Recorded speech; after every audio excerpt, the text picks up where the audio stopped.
Welcome back to the Hood Knees Fantasy Football Podcast. This is episode 39, I think. We're doing Week 9 preview, Part 1. I got my boy with me. MFB. Yup. No BBTB today. We just kicked him off the podcast. That's all that happened, all right? He got reverse swept.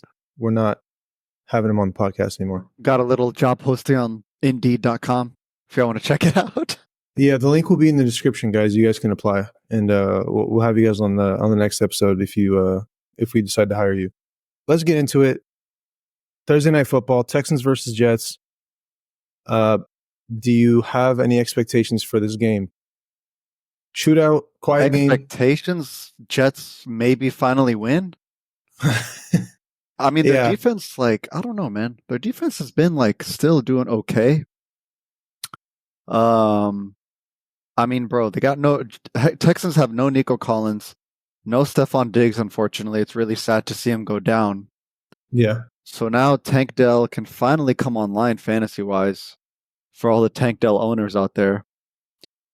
Maybe even more Dalton Schultz. Right. I think he will still get obviously a lot of work, but bro, if he doesn't come down after this week in production, scores another 20 bomb, bro, I don't know. Regression's not a thing for Joe Mixon, if that's the case, right?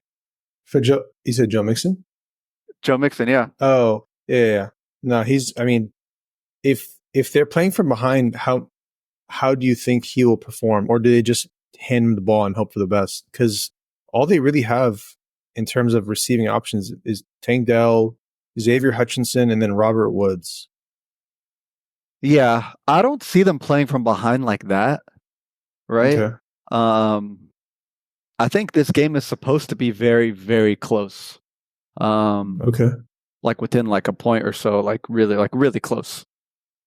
So I think it's just going to be a good mix of passing and running on both sides. Okay.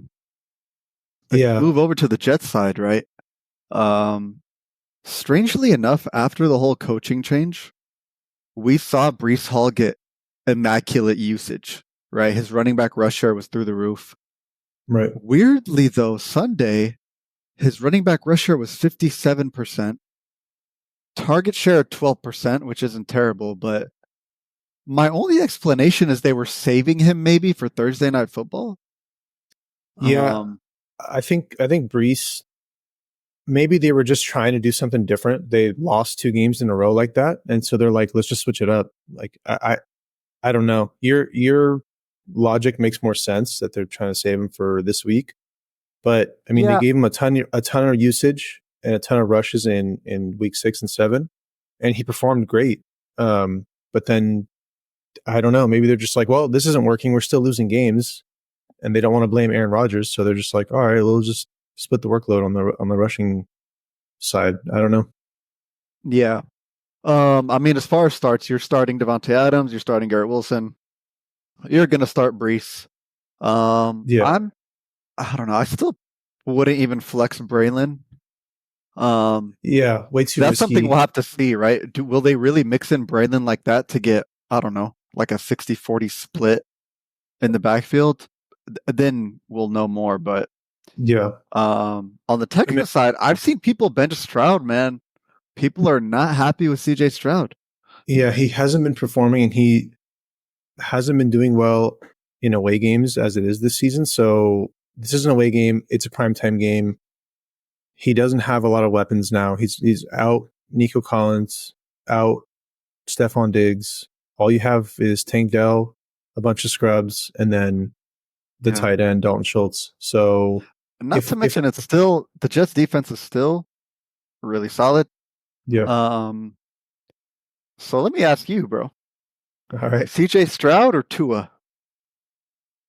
Oh man, that's a really good one. I like the weapons that Tua has better. And the fact that he's back and it's a revenge game for him since, he got, the concussion last time he played the Bills. So he's trying to come back and play, hopefully. Okay. What about let's do both sides. CJ Stroud or Aaron Rodgers? I take Aaron Rodgers in this game. Interesting. Yeah, CJ Stroud or Jameis Winston? bro. Plug in James Winston. I already knew 3 you were going to say interception, that. 3 touchdowns, bro. The I already, touchdowns are worth I, more I in already know you're going fantasy than interception. So even if to. Yeah. even if he gets 4 interceptions and 3 touchdowns, he still gets more points. Yeah.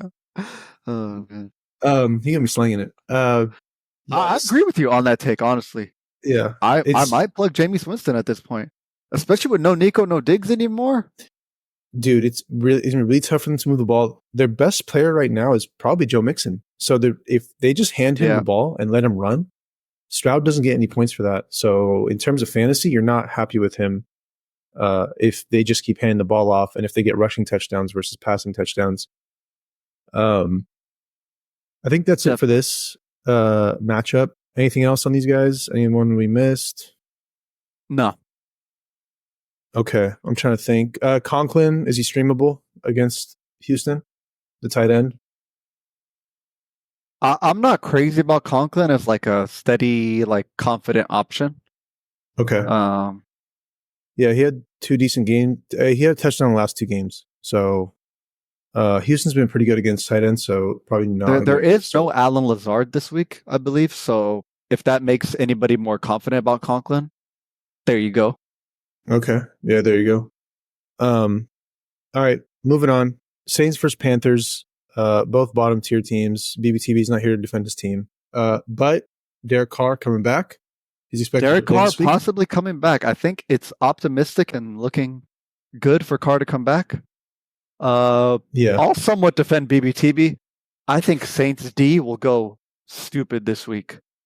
Yeah. It's definitely a good defense to have. Panthers confirmed that Bryce Young will start, right? Yes. And Andy Dalton will still rehab, even though I think Andy Dalton's fine, but he practiced in full this week, but they're going with Bryce Young. Yeah, for some unbeknownst reason. So we'll see how that goes. I don't believe in Bryce Young. He's like a hard bench for me. Yeah. In other Panther news, Jonathan Brooks practicing now. So I wouldn't like plug him in and start him. Yeah. Because I would predict like a snap count, limited touches on the ball in the game, just to ease back in and get used to the NFL. This is going to be his premier NFL game if he plays, right? So yeah. I wouldn't expect big things for him. But other big news for the Panthers, they lost Deontay Johnson. He's gone, went to the Ravens. So that is true. We were probably going to bring that up in the Ravens matchup, but that's something to note that there's no more Deontay Johnson. So it's going to be harder to move the ball, at least through the air. So they're not going to have, they lost a big weapon there. So the Panthers, Saints defense should be a fine start this week. Oh, 100%. So now that Deontay Johnson's gone, right? What's the fantasy impact here? Deontay Johnson was commanding like 20 to 30% target share, right? Right. For anybody who listened to our episodes week in and week out. Right. So now that target share got to go somewhere, bro. And so, I'm kind of putting my chips on Xavier Legette, the rookie. 100%. I really like him on the outside. I think typically rookies improve in the second half of the season.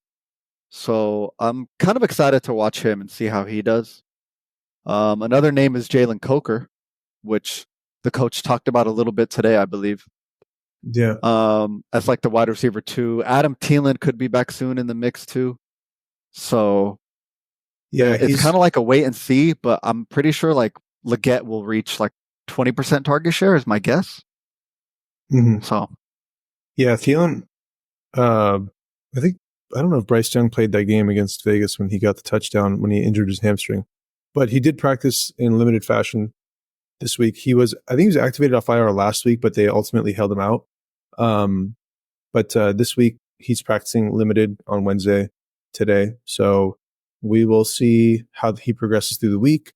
I think Thielen, especially if you have an IR spot in your leagues, just add him in your IR spot. And then hopefully you can keep him there when your games start and your lineup is locked in. And then if he does good, you can move him to your lineup, to your bench.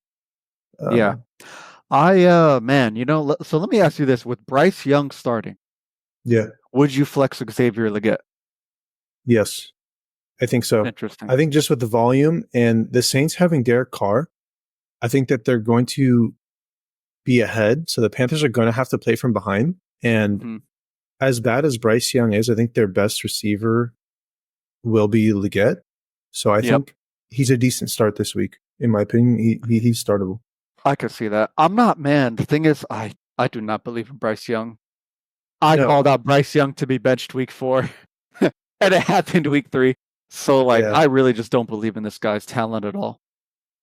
Yeah. I wouldn't man. If it was Andy Dalton, I'd be hyped kind of to start Oh Leggett yeah. in my 100%. flex. Is there a possibility that this game, Like middle of the mid game, game, they start Dalton. they just go, yeah, sorry, bro. You're the Bryce Young experiment is over. I mean, yeah, but it's something kind of hard to predict. Very difficult to predict for sure. Like I wouldn't see that coming. Chuba should see a large amount of carries. I know one take BBTB will say, and I'll say it since he's not here. Mm-hmm. Taysom Hill, probably maybe some crazy Taysom Hill 2-3 TD type game. Yeah, shark some touchdowns from Kamara. You never know. They like to use him, especially like that kind of like that tush push towards the like goal line area. So yeah. On the Panthers side, you're gonna start Alvin Kamara. He's been great, even with a broken, like fractured ribs and broken hands. On the Saints side, you mean? On the Saints, sorry, yeah, on the Saints side of the ball. My bad. Chris Olave with Derek Carr back. I mean, he had 107 yards, 14 targets, 8 receptions last week against the Chargers, which the Chargers have been pretty stingy to opposing wide receivers. So that's a very sad line. And now against the Panthers with Derek Carr, you can start Olave with confidence this week. And then other than that, Taysom Hill we mentioned. I would consider him a streamable tight end if you have him. Yeah, I think I don't know why. I feel kind of confident about Taysom Hill this week at least. Okay, so the start of the week, maybe at the tight end. Yeah, maybe. Yeah, sure. Yeah. That's it for that side. Carr, you can wait and see on Carr. I wouldn't start Carr this week. Opposing quarterbacks have done pretty well against Carolina. So if you need a streaming option, you have nobody, and you're in a deep league, then you can plug Carr in this week against Carolina and hope that he doesn't have that many options outside of what's his name, Olave. But if he does little dump offs, I don't know. It's toss up. I would look to avoid starting Carr this week, or even streaming him as quarterback. On to the next matchup: Commanders Giants, divisional match. Commanders have looked good. Jaden Daniels played last week and had that Hail Mary. We talked about it in the recap episode, or the studs and duds. I think you start McLaurin. Brian Robinson's been good. He was limited with a hamstring injury on Wednesday, but it may just be maintenance day for him. Zach Ertz has been very solid as a tight end this year. I think he's also a decent start this week. Is there anyone else on the Commanders side that you're interested in? I think you could possibly like roll Zach Ertz in this matchup, right? There hasn't been like a solidified wide receiver 2 where you can just like confidently plug in fantasy wise. Yeah. But Zach Ertz has proven to get volume, and he has a very decent floor. Right. So I think he's a decent start. Okay. For Commanders, right? Other than everybody else you named. Yeah. The Commanders side, it's pretty easy. On the Giants side, also kind of easy. You just start. Sorry, Malik Neighbors, baby. Yeah. Sorry, I'm trying to look at the stats, but yeah, and not Daniel Jones. Malik Neighbors is an auto start every week. Tyrone Tracy got concussed last week, but he was doing some work on the side today, Wednesday. Yeah. So that's something I was going to talk about. He is progressing fast through concussion protocol. Okay. I think one sign for all the listeners we're recording this on Wednesday to look out for Thursday practice is if he practices with contact. Okay. If he practices like a full practice with contact, it's a very, very good sign. What about a limited practice? Because it's likely going to be a limited practice. If it's limited, then you'd kind of have to wait for Friday. Okay. But it's probably not trending great to clear concussion that quick, because we haven't really seen players clear concussion that quick. But him being on the side with the trainers today is a good sign. Yeah. So agreed. Just definitely be on the lookout. Because if he is starting, we saw a flip, and he's the Giants' RB1, bro. 100%. He saw a 91% RB rush share. And he had 20 attempts, 145 yards, and a touchdown against Pittsburgh, who has not been very generous to running backs this season. And they probably for sure want Tyrone Tracy for the game. Divisional match. So it should be also like a pretty close game. If Tyrone Tracy doesn't go, is Singletary flex worthy? Or I would say so, yeah, just purely based on volume. Okay. Are you looking at any of these other receivers? Are you considering any of these other receivers? Man, Daniel Jones has just not looked good at all. Nah, no other receivers, to be honest, for me. Yeah, I mean, in a divisional matchup where they're going to be throwing the ball a lot, I would try very hard to look away from any other receiver on that team. Like, it would be a desperation play to flex either of those, whether it's Wan'Dale Robinson or Darius Slayton. Even in divisional matchup, Daniel Jones has just looked terrible and hasn't given even Malik Neighbors owners any like real positive feelings about starting Neighbors even. I mean, he had 13 targets, caught 7 of them last week. He did almost caught a touchdown in the end zone last week, but it was a little bit too far on the side, so he couldn't get it or he couldn't pull it in. But yeah, in a division matchup with a very good Washington offense where they're likely to be playing from behind. Yeah. I mean, I think Wan'Dale, he's kind of in like the Addison, Keenan Allen, Jalen McMillan type of tier of where I would expect to start him at for the flex. Yeah. Like a low flex. Yeah, he's a pretty low end flex, like a desperation flex for me. I wouldn't be looking to start him. But I mean, he could, like we said, in divisional matchup, you kind of want pieces in divisional matchups. Like, they usually tend to have more points, more action. Yeah. But yeah, that's about it for that matchup. On to the next one. Dolphins versus Bills, also divisional matchup. Dolphins, you got to start Tyreek Hill. You got to start Achane. They've been both. I mean, well, Achane's been great, especially this last game with Tua back. And Buffalo has allowed a ton of yards on the ground. They've been one of the, weaker defenses against the run. Yep. Tyreek has not been producing. I mean, week 1 against Jacksonville, he had 130 yards, a touchdown on 12 targets, 7 receptions. He had the target share last week. He had 9 targets, 6 receptions, 72 yards against Arizona. But Buffalo, I think he'll be fine. Yeah. With Tua back, he'll be fine. Yeah. Buffalo's been not a good team to throw on. Like, they've been a good defense. Yeah, their defense has shown up for sure. That's 100%. In a divisional matchup, though, like we said, you can expect there to be lots of points. You want pieces on either side of the ball. 77% chance of precipitation. It's in Buffalo and they're not in a dome. So there might be rain in this game, which would really suck for fantasy. Yeah. But it'd be really good for like James Cook, Achane owners. Yeah. The running backs. Achane has been a beast when Tua starts, by the way. Oh, yeah. Achane also hasn't dipped below 13% target share. So he's kind of like, if you held on to Achane or if you like traded for him, I think really good move by you. No, 100%. Because he looks to be trending up. He has like league winning potential. I understand he got drafted kind of high, but like he has that ceiling and like usage to really be like a game changer. Yeah, if Miami can get back to what they were offensively. Right. Man, I'm not going to lie. I was kind of trying to avoid drafting Achan unless he like was in my face and there's like an obvious pick, right? But I was kind of avoiding him. I didn't want to reach for him because I was scared he would be injured. He had injury beginning of the season. He didn't start the first. I think he missed the first game, or he missed preseason due to injury. Then he got injured during the season, and I just thought like they're gonna overwork him again, and he's just gonna get injured. But man, do I feel silly not getting Ancient. I don't have in any of my leagues, honestly. But it was a product of kind of where I either drafted in the beginning or the very end. So it was like it was kind of hard to get him. But either way, Achane's been a beast.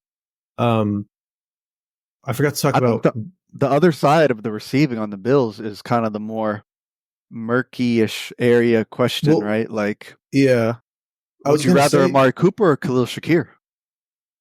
Oh man, that's an interesting question, man. All right, without a note. Yeah, I think honestly, it's a tough question, man. I mean, obviously, if you have Amari Cooper, if you have both of them, you're gonna start, Amari Cooper. He didn't participate in practice with a wrist injury, probably maintenance related. But Miami, according to the stats, they've been the worst team for fantasy points for wide receivers. But my guess is that has to do with the fact that teams have just been running on them. Teams that ran on them have been in the lead recently. Exactly. Yeah. But Amari Cooper, I mean, he had a touchdown the first week he played with the Bills. Last week was kind of invisible, only had 3 targets. Do you think he's just kind of pulling the defense towards him and then these other guys are able to produce? Like Keon Coleman's been pretty solid and Shakir has also been really good.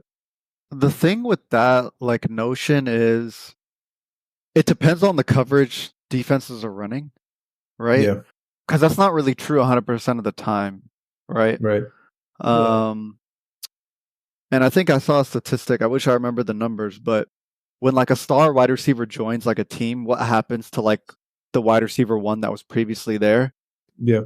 And more often than not, they both kind of improve, right? So the new guy will join and probably eat, right? Right. And then the number 2 guy will still probably improve a little bit too. Yeah. In a sense. In a divisional matchup where both teams are trying to get a win, especially the Dolphins are trying to come back from missing a ton of weeks without Tua. I think you put Amari Cooper over Khalil Shakir just because he is the number one. And I agree. I got Cooper slightly over Shakir, but I got it like literally neck and neck. Yeah. But Cooper having a higher ceiling and Khalil probably having a higher floor. He's only dropped 2 passes. Yeah. This whole season so far, Khalil Shakir. So really good hands. You could trust him if the ball goes his way. Yeah, definitely. Keon Coleman, kind of in the low flex range for me. Okay. But a higher flex than like Wandale for me. Yeah. Right. Okay. I got like a 50-50 between Keon Coleman and D-Hop. Okay. Yeah, I'm not mad at that. I mean, I think if you have him and you're thinking about flexing him, I think he's flex worthy for sure. Just because like you said, divisional matchup, they're going to be throwing the ball a lot. So James Cook has been great. I was worried that, they're going to start giving Ray Davis the ball at the goal line and things like that, which happened against Tennessee, but, and the other guy, Ty Johnson, but last game against Seattle killed it. 111 yards on the ground, 2 rush touchdowns, 3 receptions, 3 targets, 22 yards. I think he will have another fine game this week. We didn't mention, just to go back on the Miami side, we didn't talk about Waddle, who I would be trying to not start in a divisional matchup. He could produce, but it's just up in the air. Excuse me. And then Mostert, we didn't talk about him.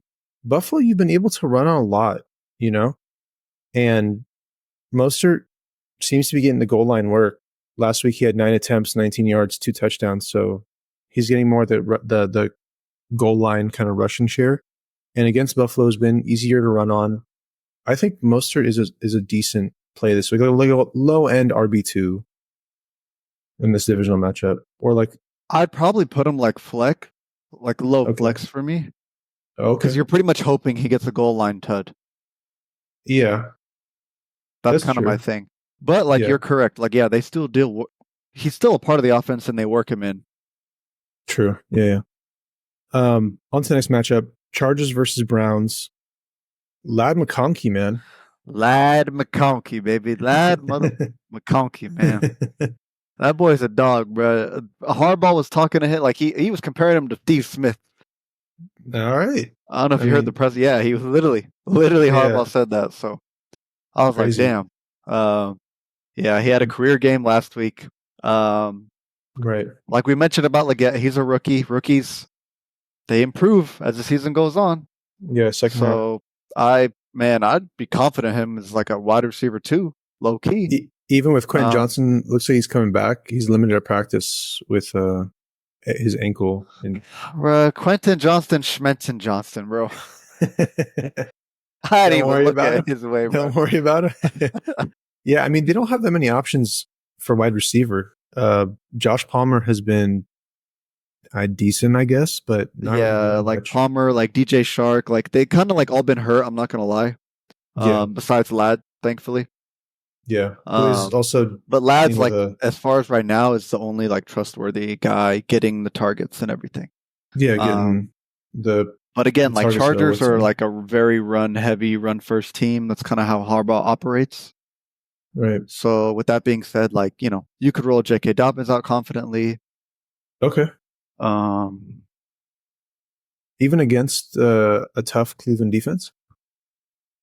yeah, I mean like just because like the Chargers run so much, and they give Okay. J.K. Dobbins work in the air, so like Yeah, he's getting it some should be a good targets there. matchup, right? And it's projected to be a very close game.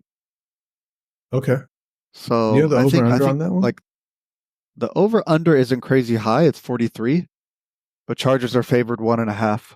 Okay, so it's supposed to be a close one. So it's supposed to Yeah, be very close. he had 7 targets last week, 4 receptions uh, against the Saints. J.K. Dobbins. Yep. So that's, I mean, that's solid numbers for a running back. Um, on the other side, James Winston. Feel me? we He's mentioned back, him. bro. We mentioned him in Mr. our waiver Unwavering episode. faith, baby. Dude, just straight cornball. But I mean, he just slangs it, bro. Just chucks it, Yeah. Jameis And Winston is like a big positive for every Browns player. 100%. From Nick Chubb, right? David Njoku, right? Big tight end factor now. Yep. He's like let me see where I have him ranked right now. I got He's Njoku as like top 5 tight end, I was gonna right say now. he's got to be in the top 7 at Yeah. least. So he's blowing up. All the receivers are kind of blowing up. Cedric Tillman is kind of going dumb. You could maybe even plug in Jerry Jeudy, Elijah Moore as flex options. Yeah. So yeah, I don't. he's Which one? slinging it. It's a big How do positive. you rank these guys? Tillman, Judy, Elijah Moore. Man, that's I mean, you're it's just asking the good questions, my boy it's Keem. it's a sheer volume play. Like Jameis Winston just chucks it and just throws it up. And like I said, he could throw like 3 interceptions, but probably also Yeah. throw 3 or 4 touchdowns in the same game. Like he just will keep chucking it. Yeah. Against a tough Chargers D, it's a little bit tough, but I got Cedric Tillman like 2 tiers above Jeudy, okay. and Jeudy like 1 tier above Elijah Moore. Okay. So Cedric Tillman's like a wide receiver 2, Yeah, like a low lower key. wide receiver 2. Yeah, like a And low then wide receiver 2, yeah. and then you have Elijah Moore and Elijah Jerry Moore Jeudy like low flex, close, mid flex closer Jeudy. to flex. Okay. Yep. Yeah, maybe in deeper leagues if you need a flex and you don't have one. Yeah. But Njoku and like even Chubb being the top option, right? Yeah. He had a good number, 16 rush attempts last week, 52 yards against Baltimore, who's also a tough rush defense. It looks like 63% chance of rain. So I don't know. If it rains, more work for probably Nick Chubb. I think Jameson's still going to throw it a ton. So, dude, he's a beast, man. For fantasy, It'll be a game to watch, I think, this game. yeah. In reality, he's not the best quarterback. That's why he's a backup, the third string actually. But he for fantasy, he's great. Patriots versus Titans. This is probably one of the lesser games of the week. I don't. Yeah, really this know. is the lowest over under total at 38. Hooray! So probably not the most exciting Crazy. game. The Titans are favored. I mean, so like you could probably start both defenses and be like, yeah, Yeah, get some points. Yeah, it looks like Drake May. I don't know how he's progressed through the concussion protocol. Limited on Wednesday. Yeah. So they play Sunday morning, and he had the concussion Sunday morning last week, so he could play. If he does play, do you feel comfortable with any of these guys besides Hunter Henry? Or any of the receiving options? A receiving option, man, not really, because I just haven't seen anyone come out as like the alpha, right? Yeah, we're throwing all these names around like Demario Douglas, Jalen Polk, Kayshon Boutte. Forget his name, something Booten. Yeah, Kayshon Boutte. Kayshon Boutte. Say his last name. Kayshon Boutte, baby. Like none of them like has like resurged as like the alpha. Hunter Henry's kind of like the same start as like Zach Ertz, very good floor. Yep. Sees a decent amount of volume, so that's the plus. Yeah. Maybe Ramondre will get more target share. So we talked about this in the studs and duds, right? Ramondre like just saw a crazy increase in snap share, up to 80% running back rush share. So he might be back to like top usage, which puts him back at a top option. Right. Yeah. What do you do with Ramondre? Do you start him this week? Do you sit him against a tough or, a pretty decent Tennessee defense? I think, I mean, you could start him as like low RB2-ish range. Do you feel better starting him if Drake May is starting versus if it's Jacoby Brissett? Or does it not matter who the QB is? I don't think it matters because we've seen this erratic usage with both QBs. Right. So the QB isn't so much as like a tell sign to me about Ramondre's usage. Okay. It seemed purely like a coaching playbook type of thing. Okay. Yeah, he ran all over the Jets last week, which I didn't expect, honestly. He surprised, but 20 attempts, 48 yards, two rush touchdowns. Yeah, I think you avoid anyone else on this offense. Ramondre is kind of the only one. Hunter Henry, possibly for tight end. And then receivers, like you said, none of them have really emerged. On the other side, Titans, Calvin Ridley looked good last week. 15 targets, 10 receptions, 143 yards, which is great numbers. You want that out of your wide receiver, that which was against a soft Detroit secondary who have not been very good. Yeah. And this is kind of something I was talking about before where like I was somewhat interested in getting Tennessee passing options. Yeah. Just because their schedule is so good for it. Yeah. But I wasn't really trusting like either Will Levis or Mason Rudolph to throw the ball. But if Calvin's Ridley's seeing all the volume, bro, like he's going to produce eventually. I think last week it was a lot of game script though, like cause they were down the whole game by a ton. Yeah. So that was their only option, which definitely helped Calvin Ridley's numbers. Yeah, for sure. This this match isn't like the best because Pats still have Christian Gonzalez covering, so right, really top corner. But like I don't see any other passing options in Tennessee that's viable to start in fantasy right now. Yeah, Tyler Boyd, who's dealing with a shoulder injury, didn't practice on Wednesday. I think Westbrook Akine scored a touchdown each of the last 3 weeks, so he's been on a little touchdown streak, but I don't trust that option at all. Tony Pollard. Yeah, I wouldn't trust it either. Didn't practice due to foot injury on Wednesday. It may be maintenance related. We don't know. We'll find out later. New England has not been good against the run. I think Tony Pollard's a good play this week. Tony Pollard's like been a sneakily good RB that nobody's like really talked about a lot. But he's like producing his numbers. He's obviously seeing a bulk of the volume. Right. So that always helps, even on like not the best offense. Yeah, I think even if Tajay Spears, who would miss last 2 games due to hamstring injury, I think even if Tajay Spears is in, I'm not too worried because Tajay Spears was healthy like the first half of the season, and they barely used him. Yeah, no, I agree. Hasn't been getting in the mix a lot. Yeah, Will Levis is dealing with a shoulder injury, but he's expected to play. Well, he will play if he's healthy. So I don't know if that changes anything for Calvin Ridley or for these other. I don't think it changes anything for Pollard, but I don't think Calvin Ridley needs any more 360 spinneroos throwing. Right. Yeah. Agreed. I don't know which one's better or worse for him, Mason Rudolph or Will Levis, but we'll see. They're both really bad. That's all I can tell you. But I don't know which one's worse. That's the thing. We'll find out if Will Levis plays this game, which one's worse. Let's move on. Cowboys versus Falcons. Cowboys have been very underwhelming. CeeDee Lamb has been very fantastic. CeeDee Lamb has been a beast. I think he's a beast again. I agree. This game has the highest over-under at 52. All right. That's nice. So, I mean, this game could be like, I don't know. This game should be a very good fantasy game. I see a lot of people going off this game. Okay. That's like a lot of like the top guys, the top studs, performing like studs this game pretty much. Yeah, which is good. Those guys being like Bijan will perform.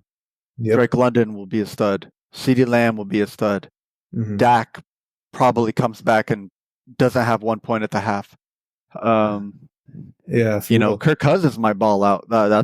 I think he might do good. Yeah. Did you see the report from on Yahoo? It says Jerry Jones doesn't want Dak to run the ball. Because he doesn't want to run the risk of an injury. They paid him, and they don't the ball either, bro. Dak's not even great at he's not great at running the ball. So like, I don't know. Do you think that means that on like touch pushes they try and hand it off to Zeke instead, or do you think they still just yeet? Yeah, why not? Like if I'm the Cowboys, well, it's goal. It's goal line. I have 3 solid RBs to run it in with, right? But on Zeke, Rico, and Dalvin Cook now. Yeah. What about on the 1 yard line? Like, wouldn't you rather just push it in, touch push? Pull something out of the Eagles playbook? I don't know. I mean, the Eagles have Jalen Hurts though. Yeah, but I'm saying, like, do you think they do that less because of like Jerry Jones' comment? Like, they just try to avoid. Because I mean, look, you paid this guy, you don't want him to get injured. Because imagine he tries to do something like Tua, concussion, misses like 4 weeks or whatever. That it just would.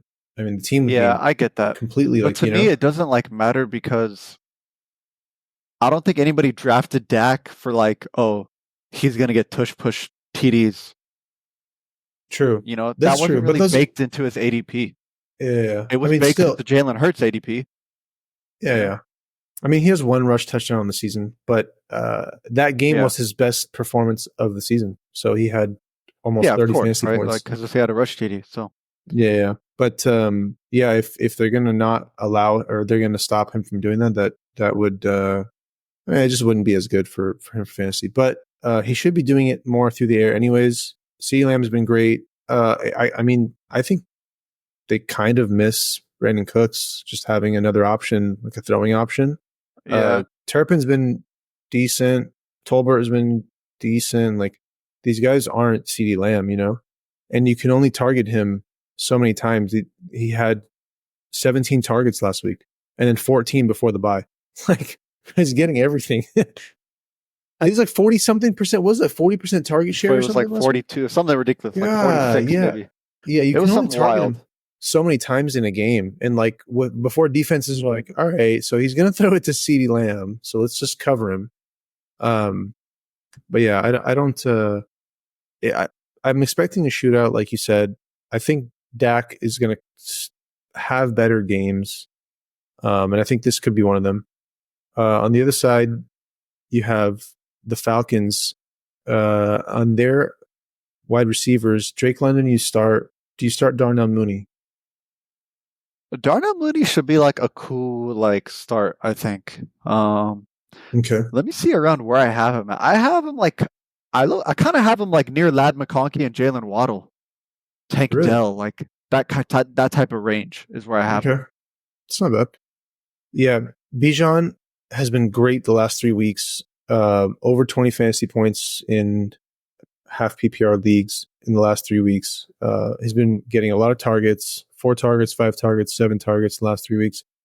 Plays against the Dallas defense, who's given up a lot of points on the ground, a lot of yards on the ground. So he should be a fine play this week. Kyle Pitts has also been stepping up. He had 2 touchdowns last week against Tampa. Let's see if he keeps it up this week against Dallas in a shootout or an expected shootout. Kyle Pitts has been surprisingly much better than we thought. He had that dud game against the Saints week 4, but since then, he had a 12-point fantasy game, 8.5 points, 10 points, and then 23 last game on National Tight Ends Day. That's like more of his ceiling, that game. I don't think he does that again. He could, though. Like we've seen what he can do after last week. So if they keep using him in that manner, he could be a great tight end play, and he could be like a top 10 tight end play every week. Yeah. I mean, I think I'd be down to sell Kyle Pitts if you can. Okay. That's a kind of hot take because he's been picking it up and people might feel more comfortable having him on their roster. Yeah, he's been trending up. I don't know. The last few matchups for them, at least with last week, right? Like Drake London, like finally finished like not top 10. Yeah. And Kyle Pitts like went dumb. So like it's a give and take, right? But I see a lot more Drake London games than I do Kyle Pitts games. Yeah. Therefore, I would sell Kyle Pitts. Okay. If you could sell Kyle Pitts and go get K. Dotton, would you do it?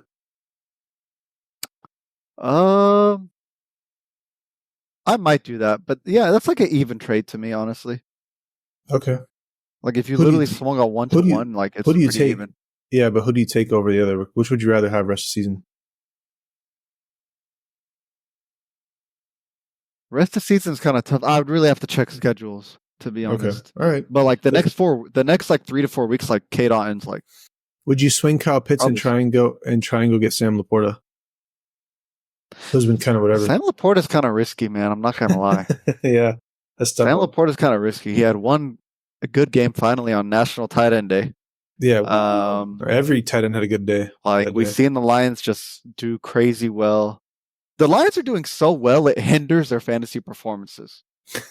Well, it hinders certain players. We've never seen this. They benched their starters in like the third or fourth quarter twice now in 2 games. Yep. Right? Yeah. So, yeah, sure. Some of them already produced like crazy in that game, but like, obviously you want your players in the game and produce. They're doing a lot of running, man. Gibbs and Monty have been crazy. I mean, yeah, they have the best running back duo in NFL right now. Yeah, 100%.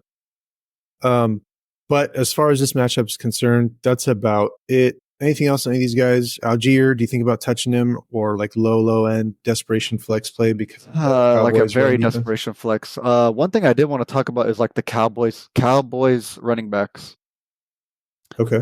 Because it seems like a real kind of like dart throw is like who's going to really produce. Yeah. Because I feel like they're going to use all 3 backs, right? Yeah. So like, and I think the coach came out and said like, yo, like, yeah, we're fine with this committee approach right now. Oh, so, crazy! Which is kind of what you hate to hear as any Cowboys running back owner.